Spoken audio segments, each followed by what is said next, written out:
l'hôpital, je commence à la connaître de tous les côtés. Je suis venue ici pour la soulager parce qu'elle ne pouvait plus respirer. Antoine donc, est né hier à 14h20.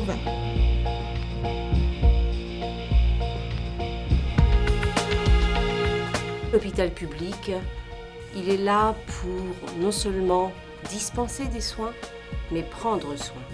Ça veut dire d'abord savoir l'accueillir. Et l'accueil, ça commence souvent par les urgences. Je suis arrivée à 4h du matin aux urgences.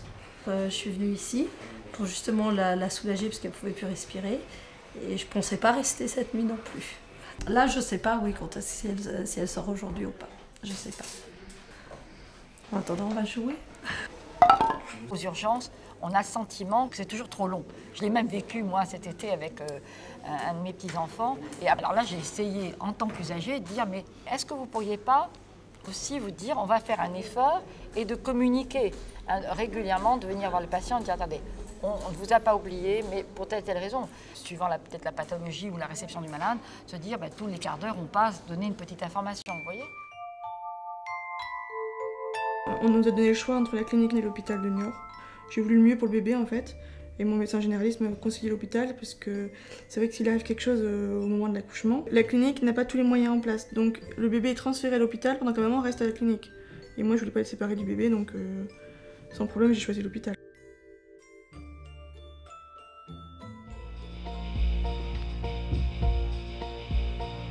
On voit très bien maintenant que les usagers choisissent les établissements dans lesquels ils souhaitent se faire traiter et ils préfèrent faire des kilomètres pour la qualité des soins plutôt que la proximité. Et ça nous a beaucoup interpellés.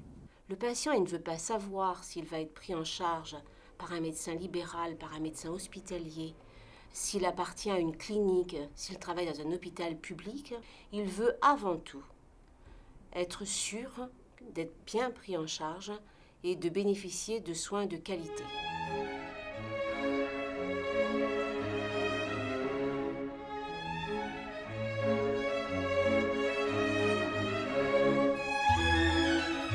Elle est née ici. Elle est née dans cet hôpital aussi. Elle a déjà eu des problèmes de santé. On est déjà venu dans cet hôpital aussi. Donc elle a déjà le dossier médical qui est ici aussi. Donc j'ai pas de problème. Quand elle savait ce qu'elle a, c'est un suivi, c'est plus facile pour moi. J'ai un dossier médical, je suis sur la liste rouge du SAMU. Je suis connue. Je suis arrivée, ils m'ont pris direct sur un fauteuil, et puis je suis arrivée ici. Non, j'ai pas attendu du tout. La réforme de la gouvernance, elle a aussi comme objectif de donner à l'hôpital une plus grande réactivité vis-à-vis du patient. Le parcours du patient doit être fluidifié, c'est-à-dire qu'à partir du moment où le diagnostic est fait, tout doit s'enchaîner de façon parfaite.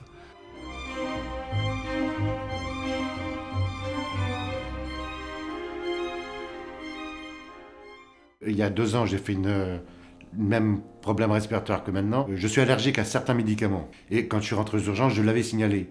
Est-ce que ça a été compris dans la transmission d'un changement d'horaire à l'autre? On me l'a administré. Cette fois-ci, je l'ai signalé. Maintenant, il le marque systématique au tableau. La communication est importante. Nous, on dit toujours que les malades sont experts de leur maladie. D'abord, ils ont été se renseigner sur Internet. Et là aussi, la demande, elle est des familles. Écoutez-nous, en fait. C'est vraiment écoutez-nous. L'hôpital a du mal à être l'accompagnateur des malades.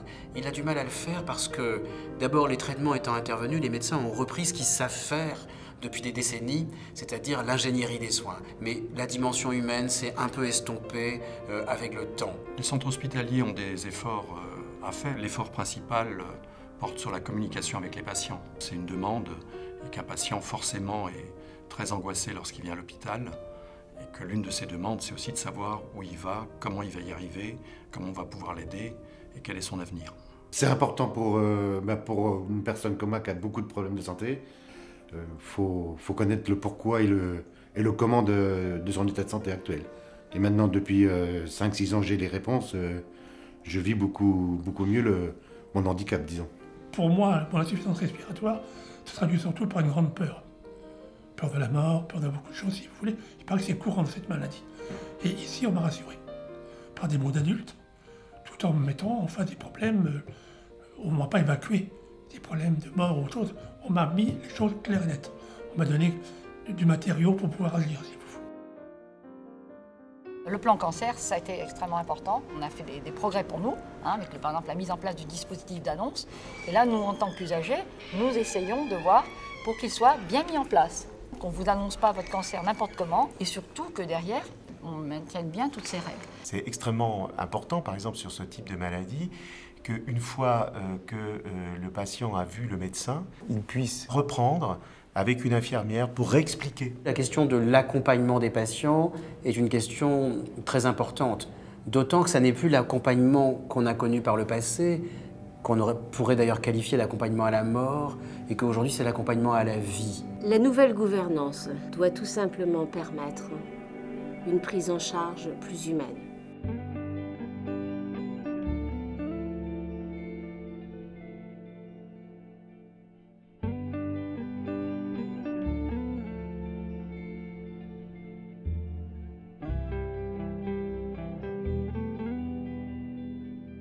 Si on veut faire face à une demande de soins croissante, eh bien, 1, il nous faut mieux gérer l'hôpital.